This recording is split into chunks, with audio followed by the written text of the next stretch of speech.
Yeah, I made it too. I just don't have it. Huh?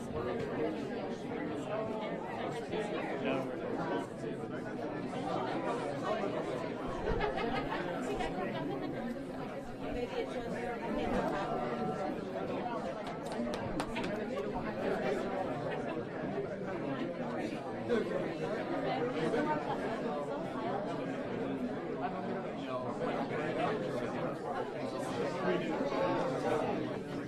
You want to wait?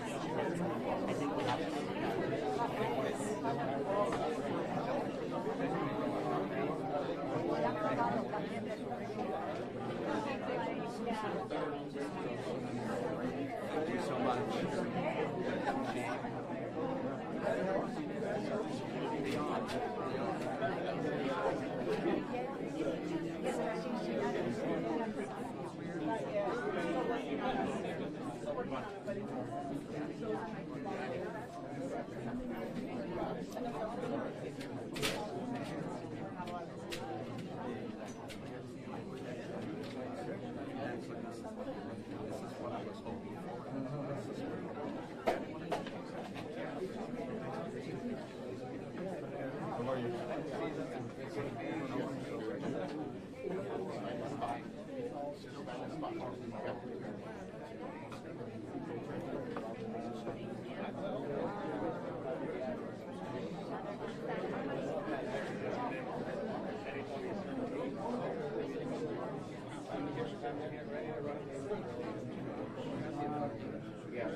You know, it's a suggestion, but the speakers who are speaking, if you'll remind them, I'll be over here. But I'll fit anybody.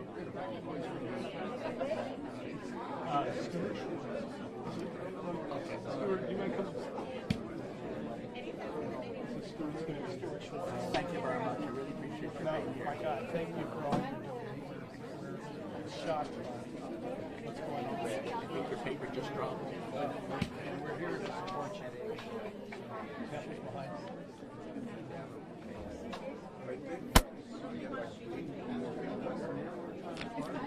Oh, yeah.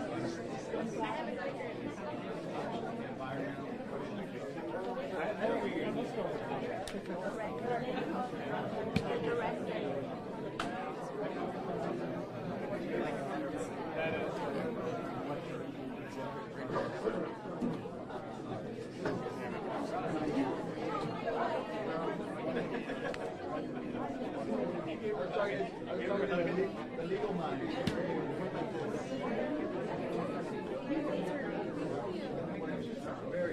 Get in here.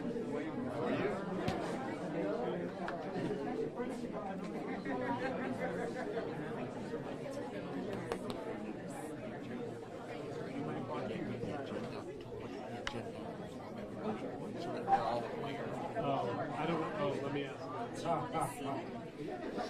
Yeah, please.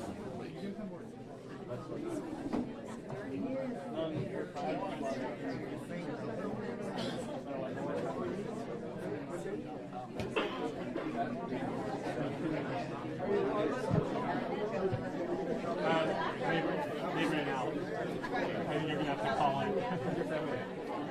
We're ready whenever you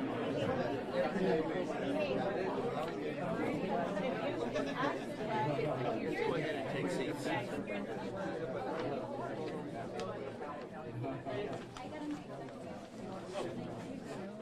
we have some.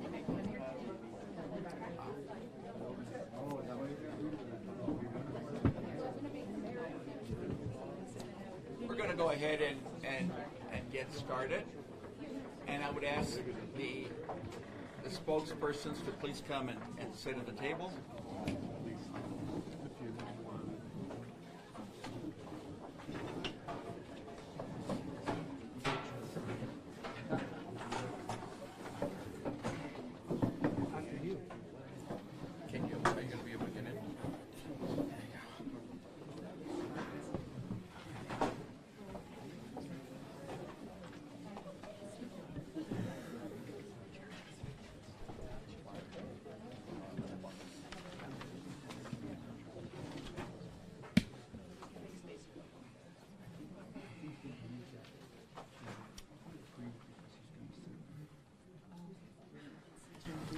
Good morning.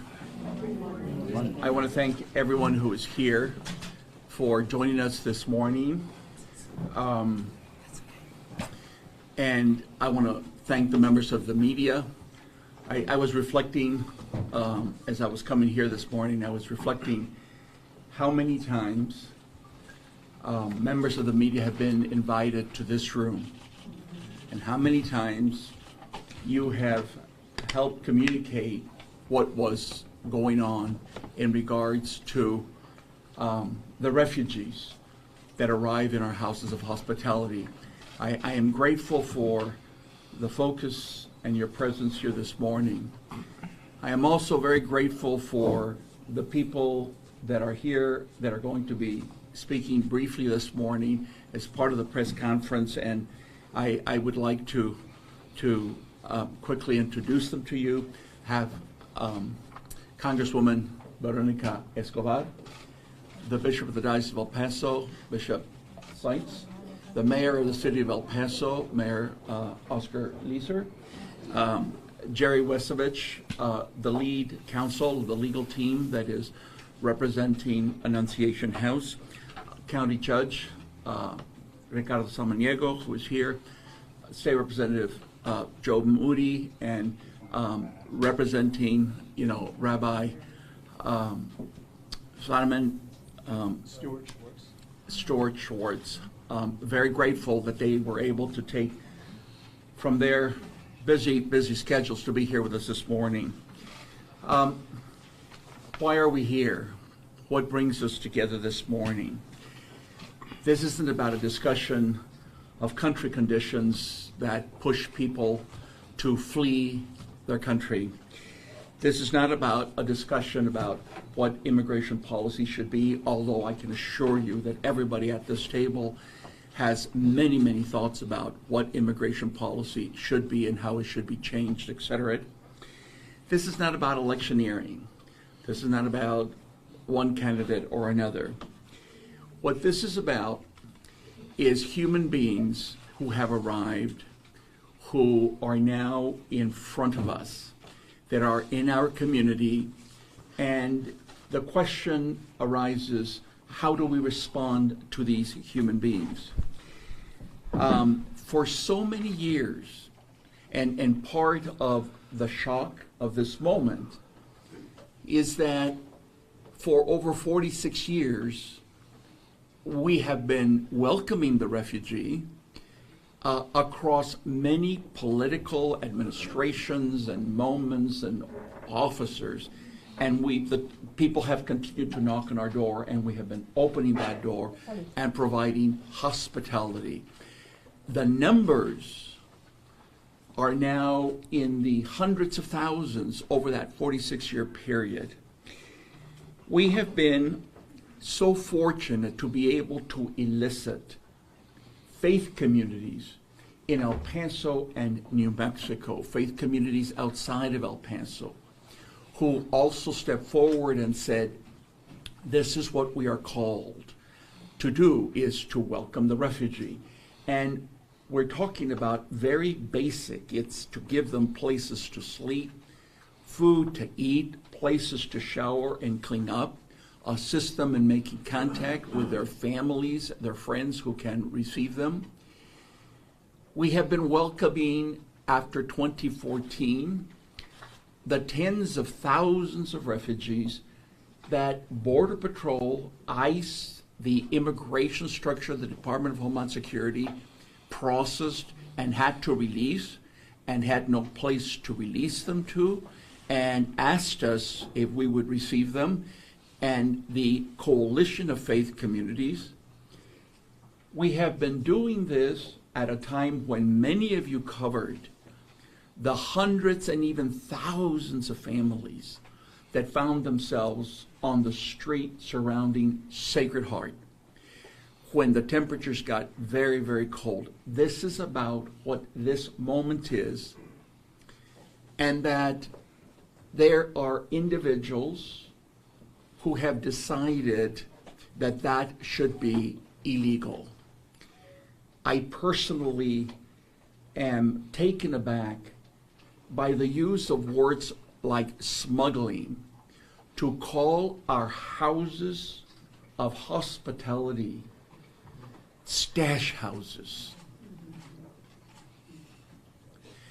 Is there no shame to refer to houses of God, houses of hospitality, as stash houses? And so we gather now to begin the effort of responding to the intention to want to close down, beginning with Annunciation House, to close down houses of hospitality. And it is a forewarning to other entities that also do the work of hospitality that they can very well be next.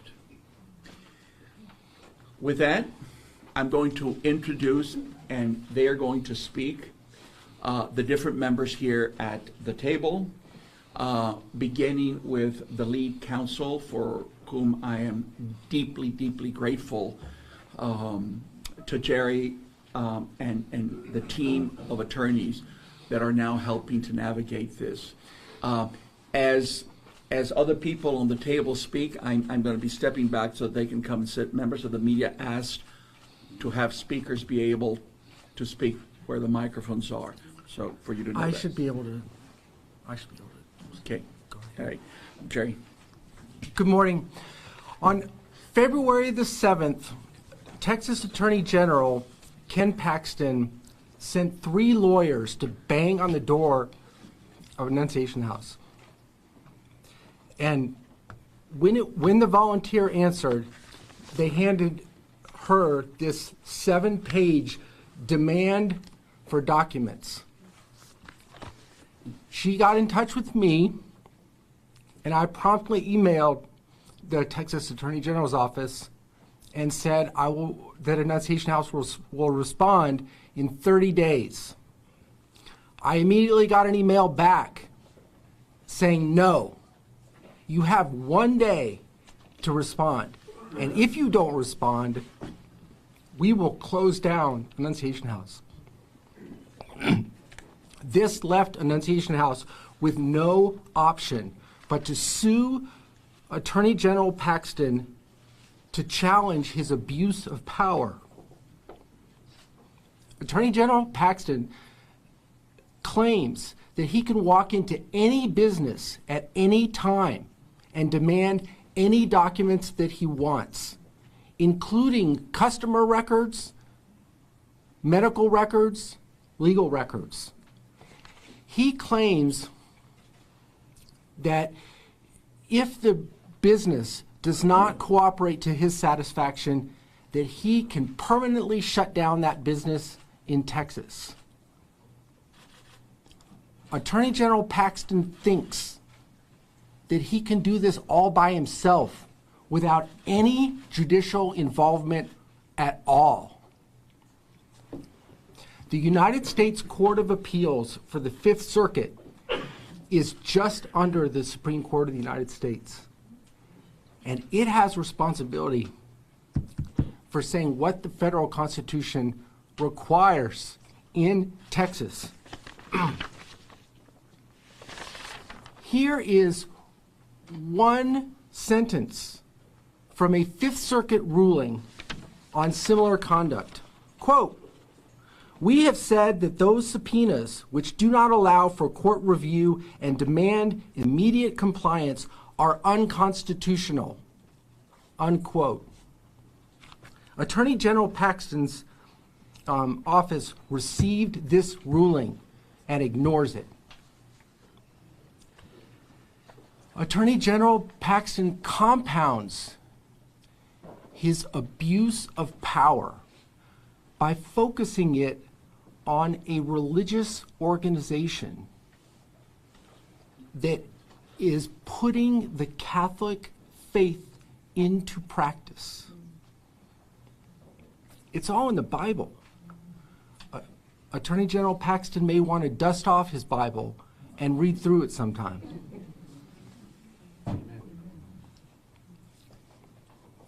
The volunteers at Annunciation House do a lot of hard work. And they do it because they value service to others. That is not a crime. Annunciation House is not the problem here. Annunciation House does not decide who gets to come to the United States and who gets to stay here. Other people worry about those things. Annunciation House only provides basic services to vulnerable families: food, clothing, a place to lay their heads. America remains a free country where the law protects Annunciation House's right to do this work. Thank you. Thank you, Jerry.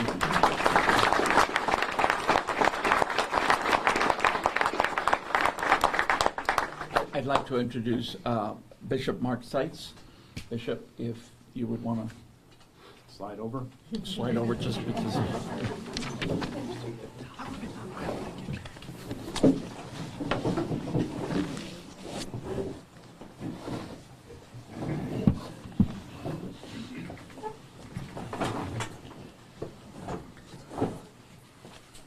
Good morning, everyone. It's good to be here with all of the people at the table and here in the room. For generations, El Paso has worked hard to build a resilient, welcoming borderland community, a place of welcome and dignity. Today, however, we find ourselves in an impossible position, hemmed in on all sides. On the one hand, we are challenged by serious federal neglect to provide a safe, orderly, and humane response to migration at our southern border. On the other hand, we are now witnessing an escalating campaign of intimidation, fear, and dehumanization in the state of Texas, one characterized by barbed wire, harsh new laws penalizing the act of seeking safety at our border, and the targeting of those who would offer aid as a response of faith. For more than 45 years, Annunciation House has been an effective, compassionate, local response to a complex and broken immigration system. Rooted in the gospel and born of an encounter between Ruben Garcia and Mother Teresa of Calcutta, it has led our community effort to meet the challenge of migration in recent years. Its work is nourished by long-standing partnerships with the Catholic Church in El Paso, our local government, and our federal enforcement partners, including the U.S. Border Patrol. Its work is an example of our Catholic commitment to the poor, the Christian call to love one's neighbor, and stepping into the breach to take action where many will not. Our church, our city, and our county owe Annunciation House a deep debt of gratitude.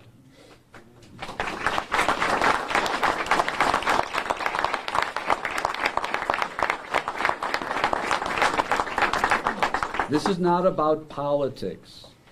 It's about the gospel. I know the guests at Annunciation House, those trapped on the other side of the border, and those who have died trying to cross it. I've encountered them and have experienced their pain, suffering, and hope. This is about their lives and our shared human dignity, our community's action in this moment, the decisions that we make and the response that we offer today will be judged by whether or not we rise to that standard. Let me be clear. For the church's part, we will endeavor to work with all in pursuit of the common good of our city and nation. We will vigorously defend the freedom of people of faith and goodwill to put deeply held religious convictions into practice. We will not be intimidated in our work to serve Jesus Christ, in our sisters and brothers fleeing danger and seeking to keep their families together. We will stand in solidarity with our community's aid workers and volunteers with our community nonprofits assisting migrants, as well as with those in the borderlands and throughout our state living under the weight of inhumane immigration policies. As one El Paso community, this is our promise today. We will not surrender the identity of our borderlands, a place which chooses compassion over indifference, human fraternity over division, and radical hope and evangelical love over hatred and exclusion. Thank you.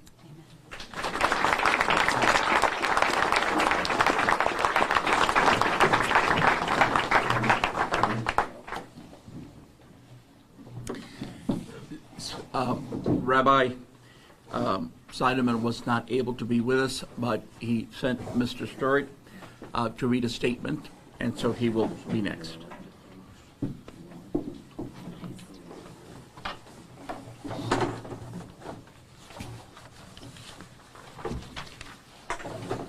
Thank you, Reuben. Rabbi Ben Zeidman from Temple Mount Sinai is very sorry that he could not be with all of you today. He asked me to read a statement from him, which I'm honored to read. The prophet Isaiah declared in ancient Israel, "Share your bread with the hungry, and take the suffering poor into your home. When you see the naked, clothe them." The medieval Jewish authority Maimonides clarified that Jewish law requires us to provide sustenance without question to someone who is hungry, no matter the identity of that person or national origin. If someone is hungry, we must feed them. If the person in need is a traveler, we are forbidden to turn them away empty-handed. We must give them food, a mattress, and a pillow. Most fundamentally, in Deuteronomy, we are commanded, "You shall love the stranger, because you were strangers in the land of Egypt." These guiding moral principles of the Jewish faith have led Congregation Temple Mount Sinai to partner with Annunciation House for many years to provide food and support for those in need.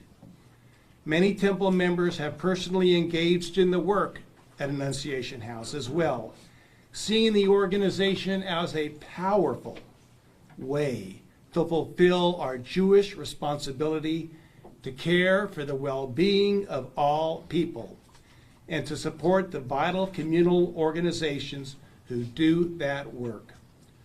Political structures should never undermine and intimidate the well-intentioned efforts of those who strive to partner with God each and every day to minimize human suffering and offer comfort to those who seek shelter and a hot meal.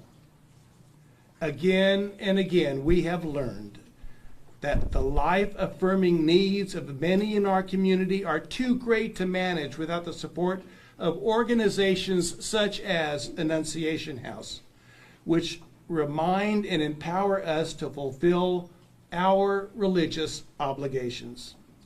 People of conscience and people of faith across the political spectrum must unite to support the efforts of those institutions whose missions and purpose is to fulfill our sacred obligations to care for the needy and the stranger.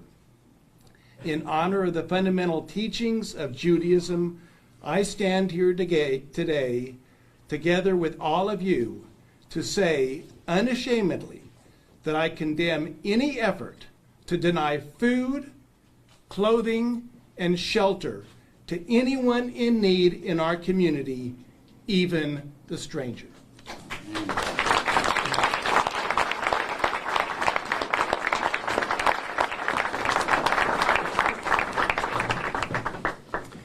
Next, we have Mayor Oscar Leeser, the City of El Paso.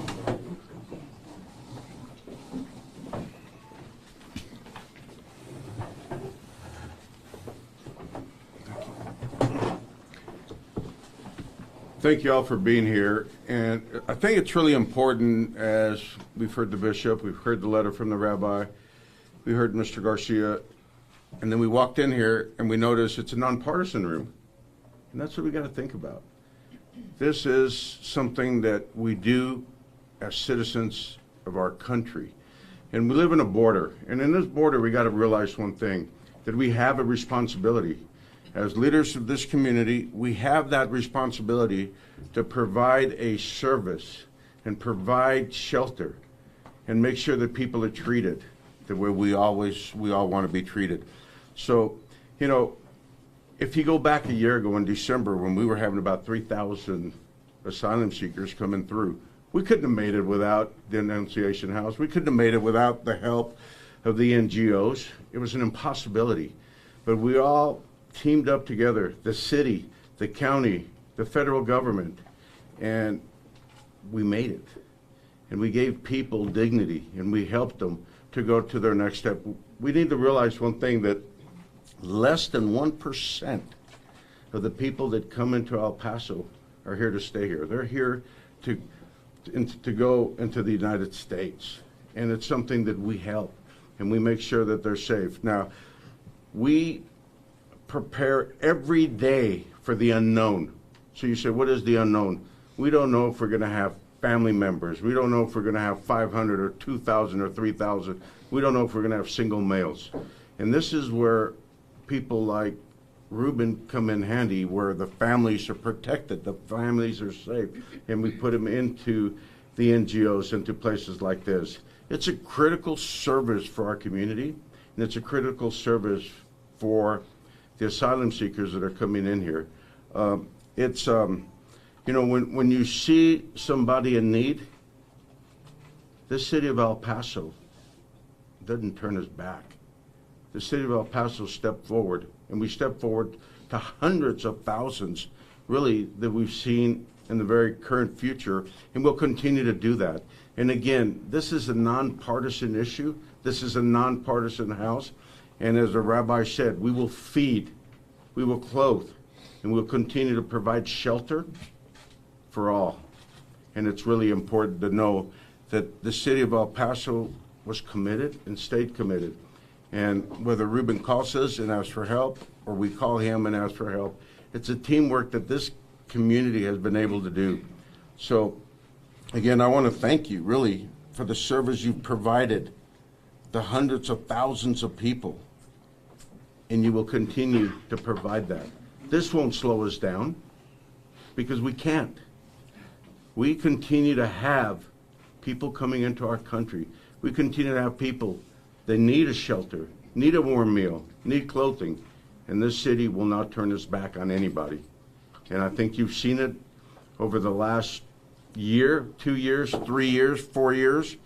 We've seen it, and we'll continue to see it, because we, as a community, we as one, and that's important to know, that everyone in here, everyone back there, we speak as one.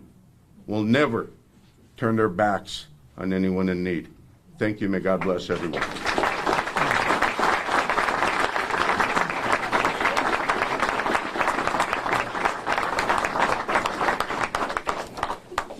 Next, I'd like to introduce County Judge Ricardo Samaniego. ¿Español lo van a hacer al final o durante la conferencia de prensa? En español. Well, Spanish ¿Lo van a hacer después o entre? Nadie aquí habla nada de español. No.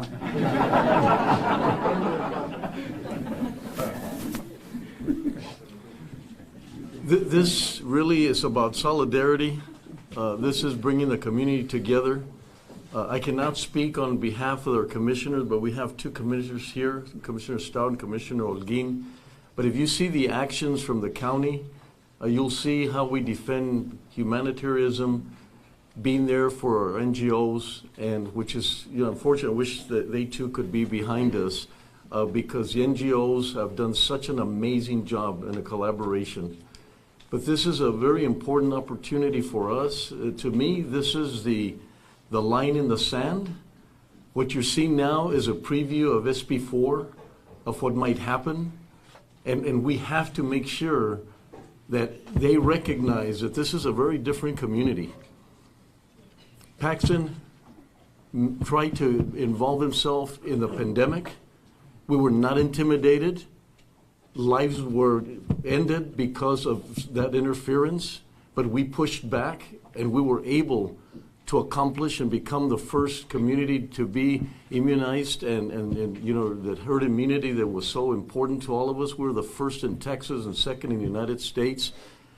I want to say right now, you mess with Ruben, you mess with Annunciation House, you are messing with us.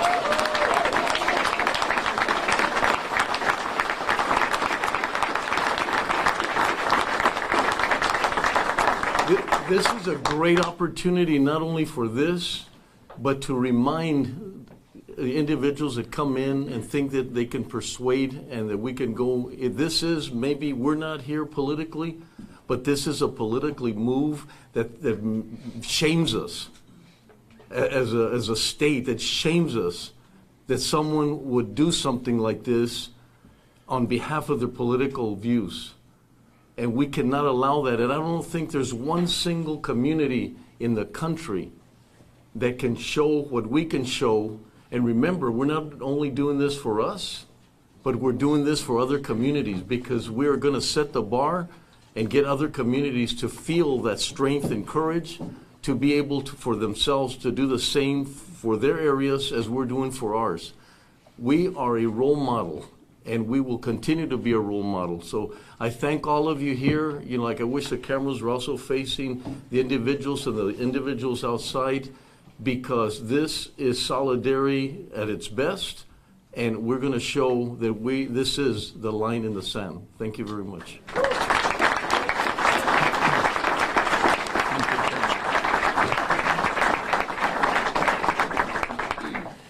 Next, we have Congresswoman Veronica Escobar. Well, good afternoon, everyone.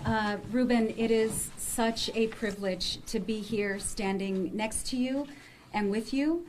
And as the county judge mentioned, we're kind of like the NATO of the community. An attack on one is an attack on all. And we are all here to stand with you and support you and express our incredible gratitude for you. I think it is so important for everyone to understand the role Annunciation House plays, not just in our community, but in our state and for our nation. Annunciation House has been a humanitarian leader in this part of the world for decades, long before any local governments ever got involved in trying to assist the federal government, which they do very well, and I am so grateful for. But long before that happened, the federal government could always rely on Ruben. And Ruben has been a key partner to the United States Border Patrol, a key partner in the process that happens when vulnerable people arrive at our nation's front door, seeking refuge, seeking asylum, and they get encountered by the United States Border Patrol. They get processed and they get released. And when they are released, they are not released to the streets and have to be homeless and frightened. They are released into the humanitarian care of the shelter network that Ruben Garcia and the Catholic Church have put together. And in fact, I would be willing to bet that many of us in this room have volunteered and been a part of that shelter network. It has been such a privilege for me when I have had the opportunity to cook for or break bread with many of the people who are in the humanitarian care of our humanitarian leaders. My 84-year-old mother has cooked for months and months for many of the migrants in the caring arms of our community. It is a point of pride for us as a community. It is something I brag about to my colleagues in the United States Congress. And in fact, every time I bring a delegation of members of Congress to this community, I always have them visit Annunciation House and hear from Ruben Garcia about the role that Annunciation House plays in assisting the federal government and ensuring that we live up to our country's values. So the gratitude that we all have for Ruben comes not just from a place of relief that there is this incredible organization doing this selfless work, but also that Annunciation House has created a standard and has set the bar very high for the way that we should be engaging as a country for some of the most vulnerable people who arrive at our nation's front door. I have to say, you know, I hate to bring politics into this, but this is political. And what we are seeing happening is part of a broader, terrifying assault on welcoming communities and on those who are seeking to help create humanitarian conditions. I can tell you that in the U.S. Congress, the extreme far-right members of the Republican Party have done everything possible to eliminate financial support to local governments and organizations that are providing care, humanitarian care to migrants.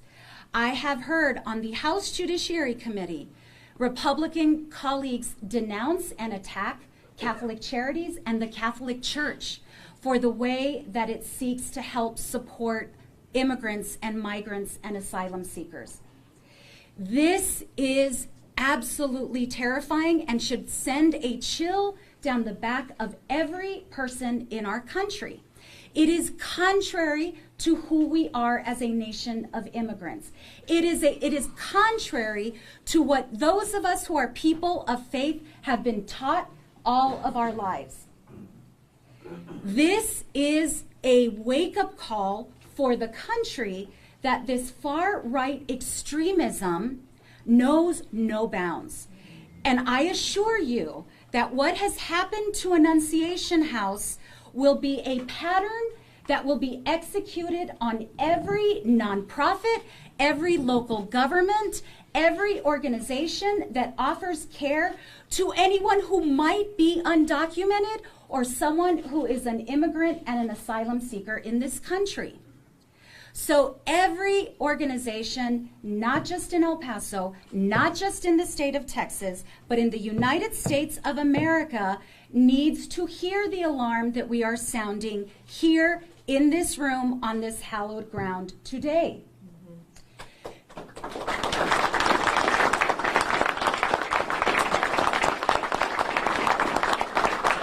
So truly, this is not just an attack against Annunciation House, but this is an attack on our country's values. And this is a moment for all of us to stand together and to fight against this un-American behavior.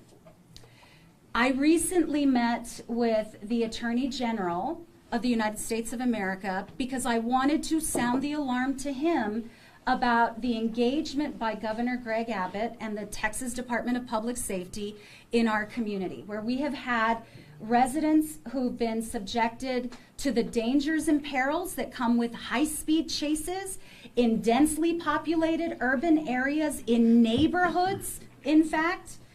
I have had constituents who have been arrested and detained without access to an attorney by Texas DPS.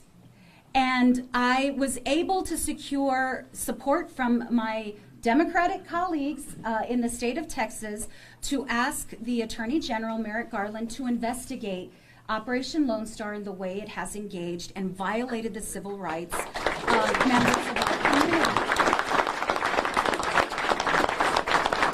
I have also shared with Attorney General Merrick Garland's office and DHS Secretary Alejandro Mayorkas what happened to Annunciation House and the threat that it poses to our ability as a country to address the vulnerable people in our community in a humanitarian way.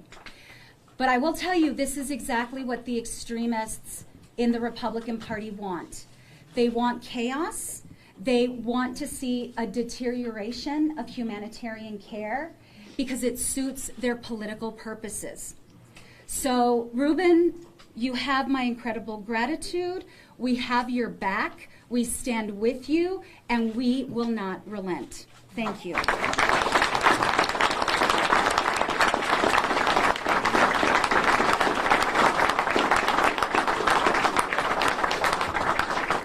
Next, we have State Representative Joe Moody.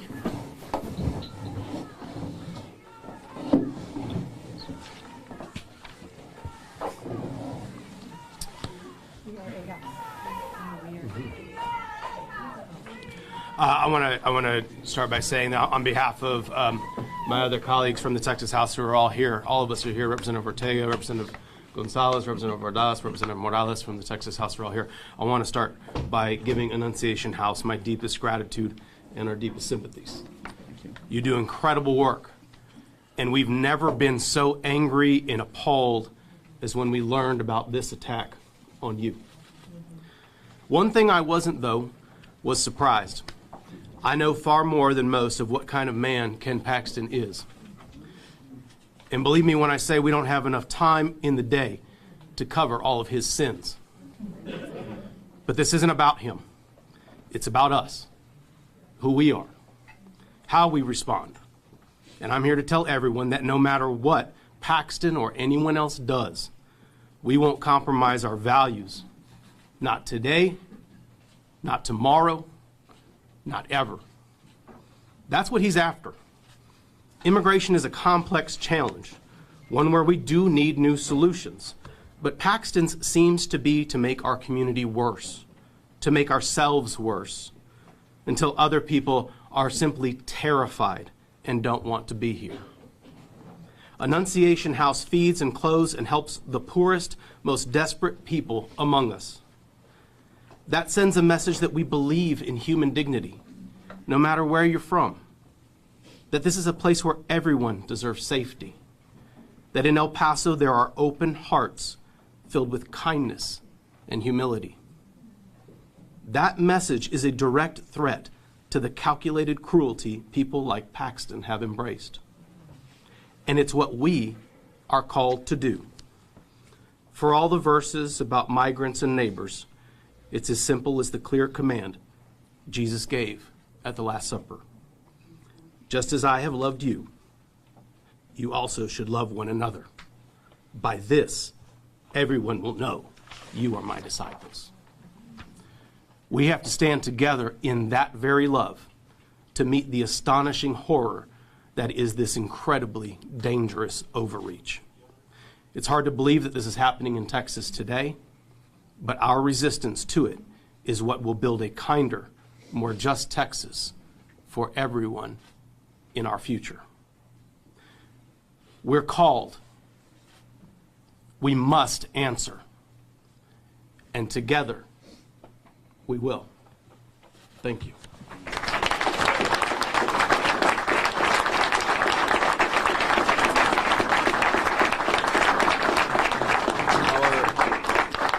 Our final speaker this morning is State Senator Cesar Blanco.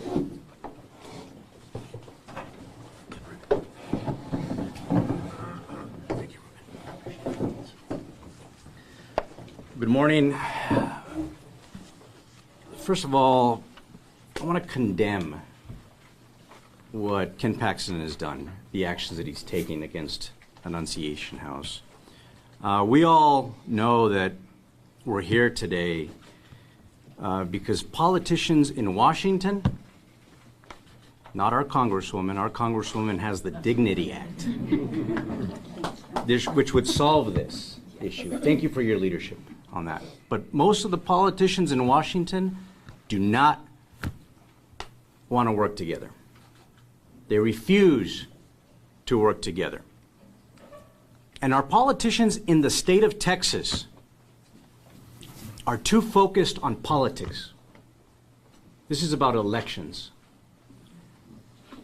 For too long, our border communities have been abused, to advance the political agendas of so many politicians that are running in this state.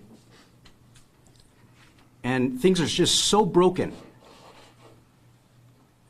that some people in power would do anything rather than keeping the focus on the problem of this broken immigration system that we have in our country, rather than delivering solutions. And somehow, Annunciation House, which is a gospel-based institution, has been swept up in this political mess, this political chaos, because it's what it is, it's chaos. And they got swept up because of who they serve. But Annunciation House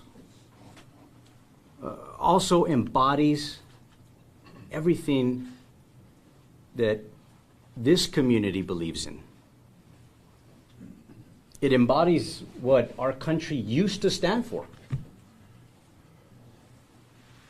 A safe harbor for migrants that are searching for a better life.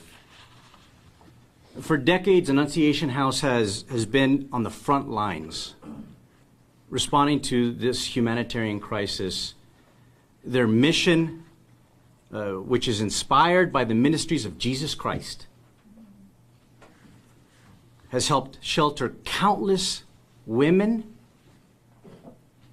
children, countless families. And these are people who are fleeing violence. These are people who are fleeing persecution. They're fleeing poverty. They're looking for a better life.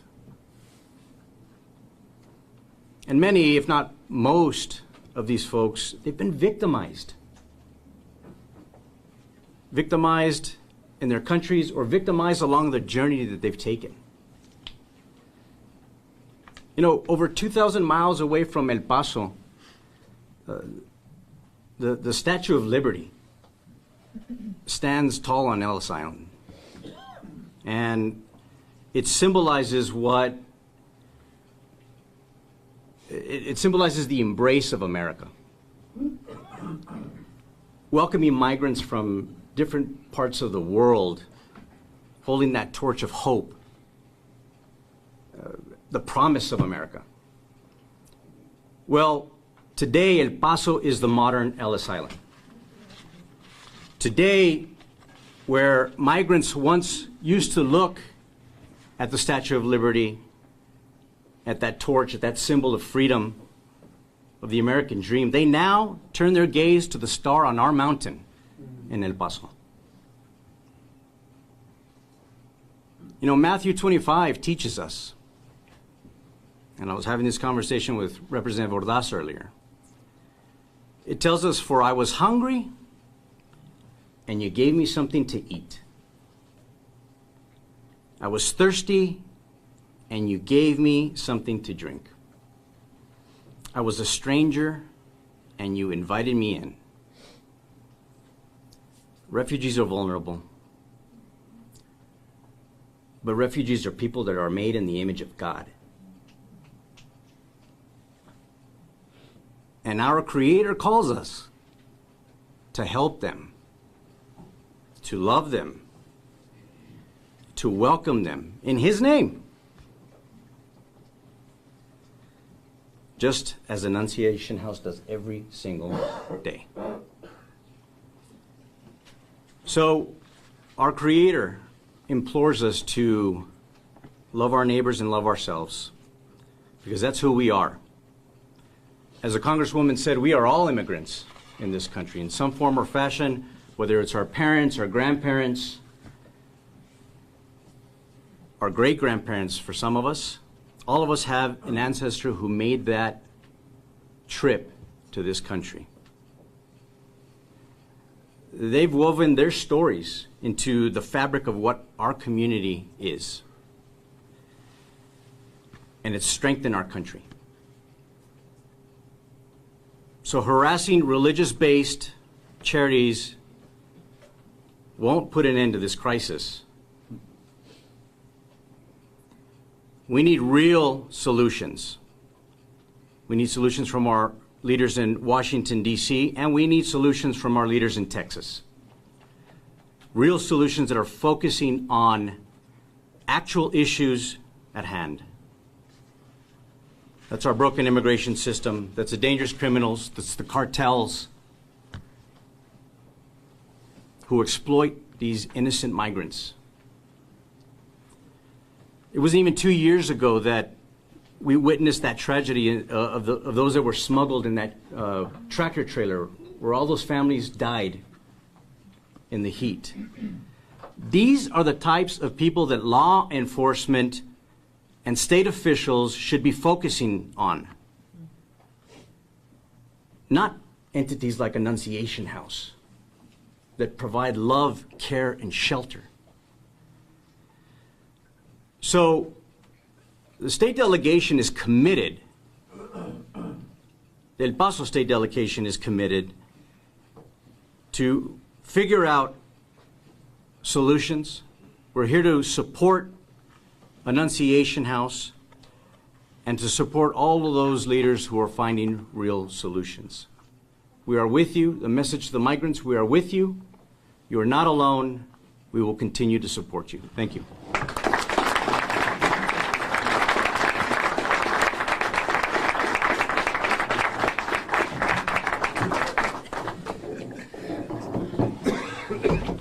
We have time for a few questions. Ruben, I'm going to ask for forgiveness and not for permission. You shared that you wanted the community to know that this law is not just for newcomers. This law, the smuggling law, SB4, one of the many because of 4 legislative sessions, and my kudos to the delegation for fighting the fight from a regular session to a 1, 2, 3, 4. This is for us alike. We brought flowers because it feels like it's a funeral for our way of life. And the law says that being a good Samaritan is now against the law. What we do is illegal. I'm not an attorney. I leave it to Melissa Lopez with Estrella del Paso and with Dylan Corbett from Hope Warrior Institute and from Blanca Navarrete from DIA. All of our colleagues know this. We live this every day. And so it's all of us and our way of life. And on March 5th, we are suing the state because all of us, no matter our title, our suits, our clothing, if we are the other, we are going to jail.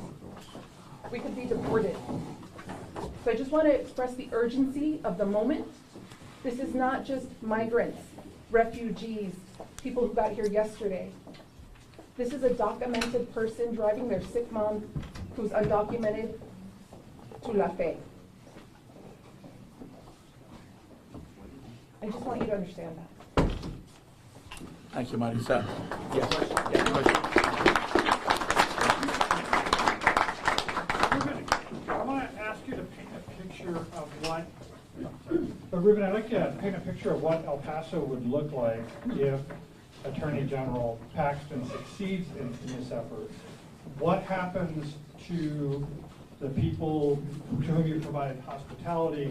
What happens to the El Paso community more broadly? What does life look like? If Annunciation House is in fact shut down, I think we would be the first of the first organization, the first NGO of others to follow, because the success would lead to them believing that we can shut down additional houses of hospitality. I also think that success in closing down Annunciation House is going to send a shudder to all faith-based communities, their ability to recruit volunteers out of a concern about their legal liability and their hesitancy to then want to be part of this. We had an insight to what that might look like in the winter when we had thousands of people sleeping on the streets around Sacred Heart.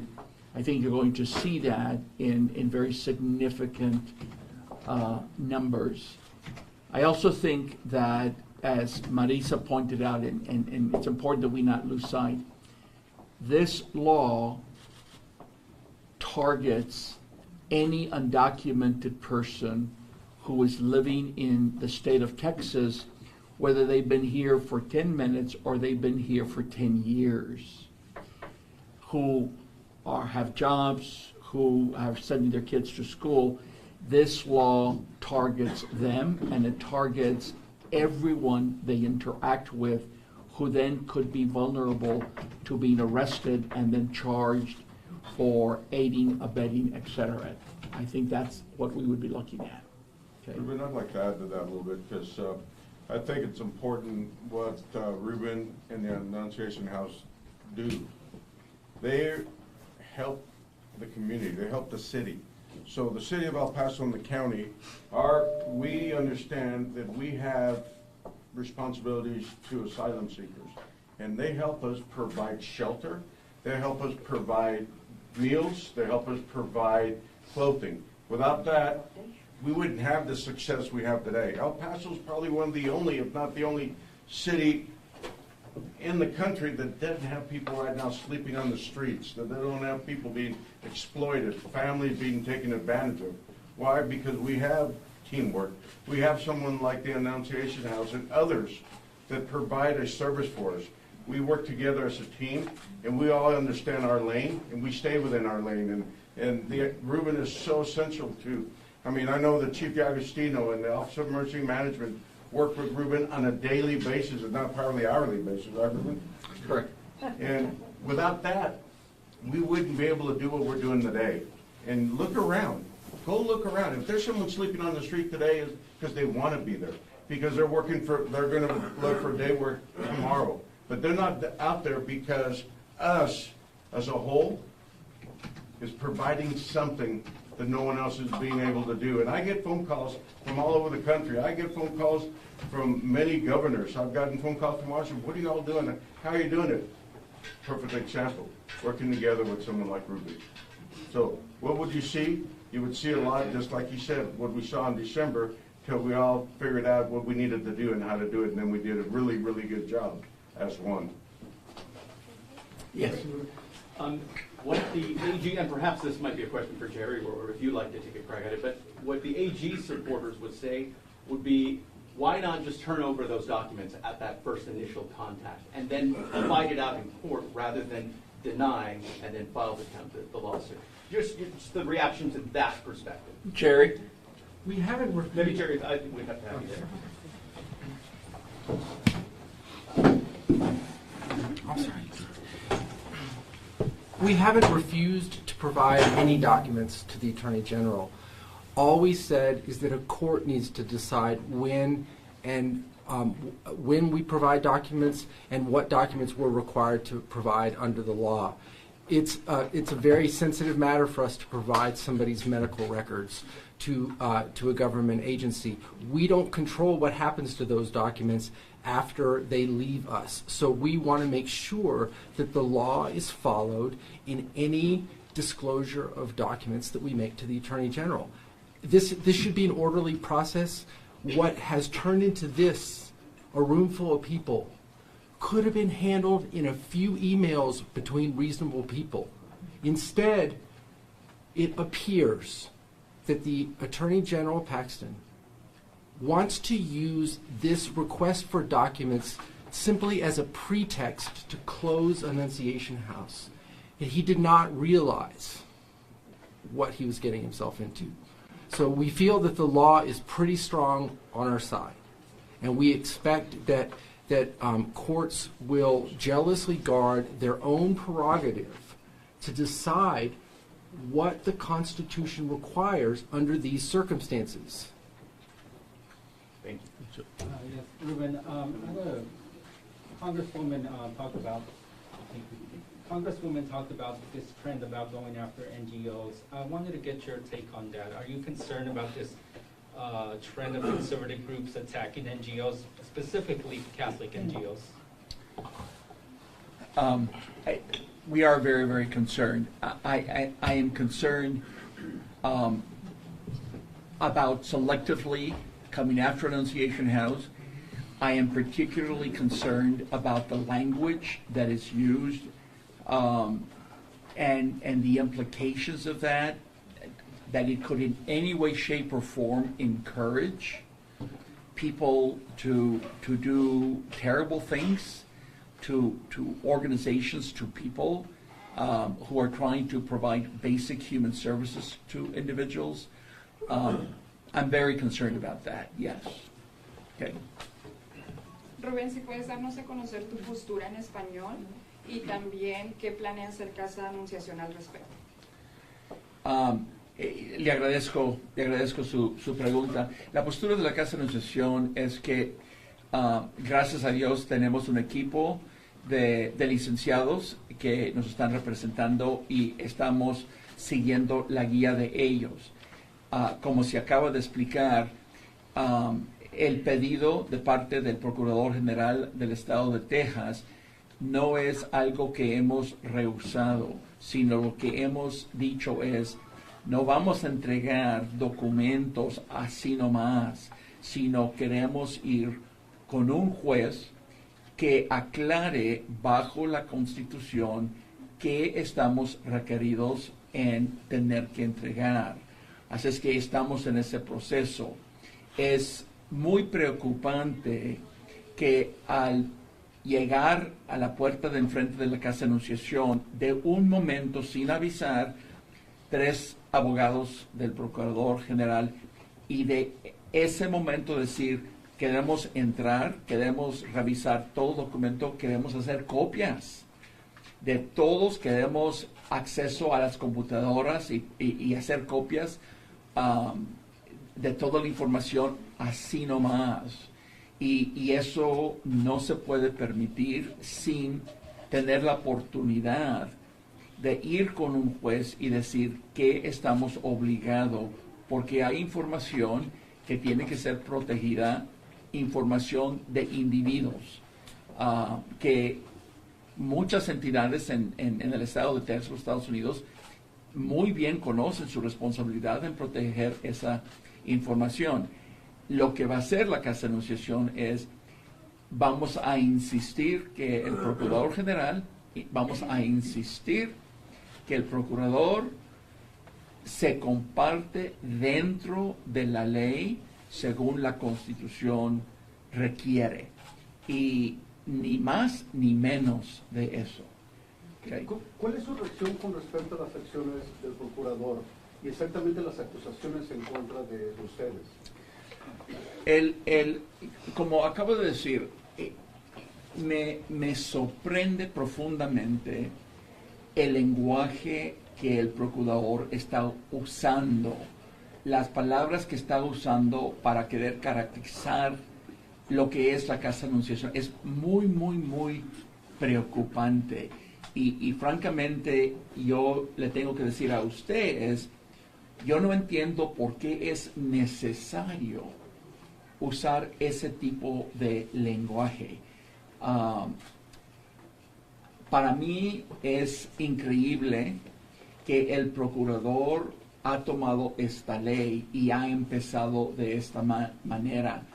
Como el abogado Wesovich muy claramente dijo, él pudiera haber enviado un correo electrónico diciendo: tenemos estas preocupaciones, les queremos saber que nosotros queremos saber exactamente qué es el trabajo de la Casa de Anunciación y queremos hablar de tener acceso a cierta información. Lo que hubiéramos hecho es respondido a eso, siempre basado en que la información es información que legalmente nos permite entregar bajo la Constitución, o información que nosotros tenemos el derecho de decir: sabes que no podemos dar esa información. Así es que es algo que no tuvo que haber sido de esta manera. Las palabras de Ken Paxton solamente son palabras. En la corte requiere prueba. Él no tiene. Él solo tiene palabra.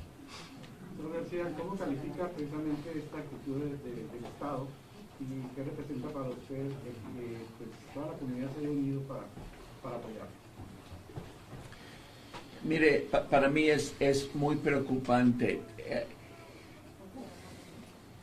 Tenemos una comunidad en el estado de Texas que por por décadas, es una comunidad que ha podido vivir con todos los miembros.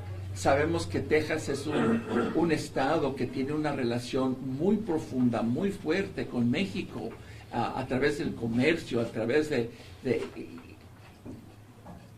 mucha gente que vive en Texas, tiene familiares, tiene parientes en México.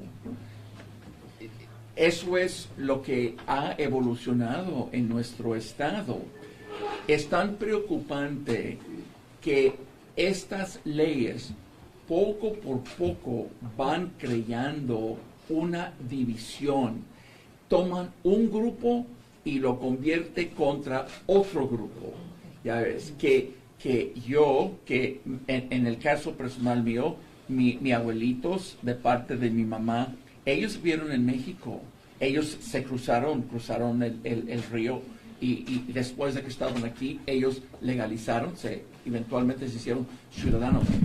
Leyes como esta están queriendo convertirnos en una postura de oposición unos contra los otros.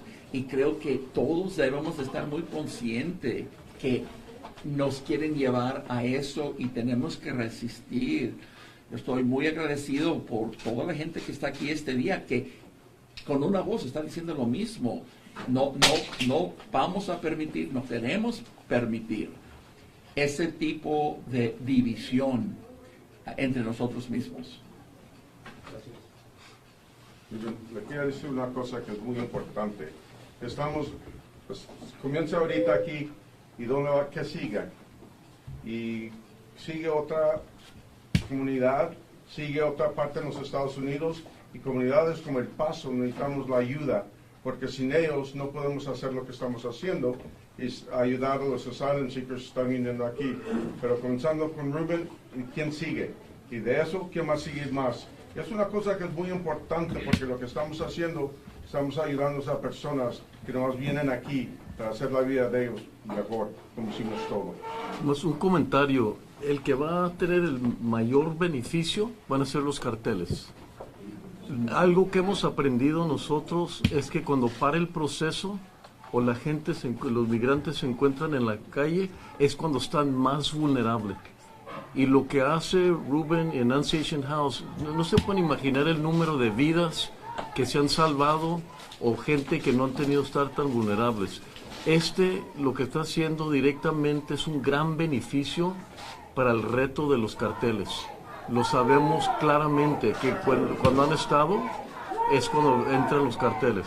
¿Usted cómo califica las acciones del procurador Paxton en contra de esta comunidad? Pues obviamente él sabe que alarmar a la gente, crearles confusión, como le digo, ahorita los carteles están encantadísimos, porque entonces ese miedo que tienen, comienza la malinformación, les comienzan a prometer cosas, te vamos a proteger. Subirle el precio también. Sube el precio de los carteles.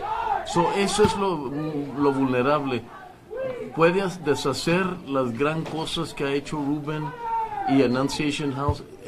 No sé, la gente, lo que no vemos, tal vez es el valor más grande.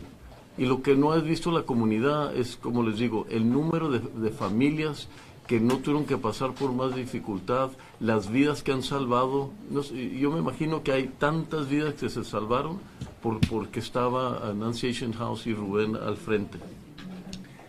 I would like to thank everybody who came here this morning. We're going to conclude it now. Individually, members of the media can approach people on the table. And I want to thank you all for coming here this morning. Okay? Thank you. Thank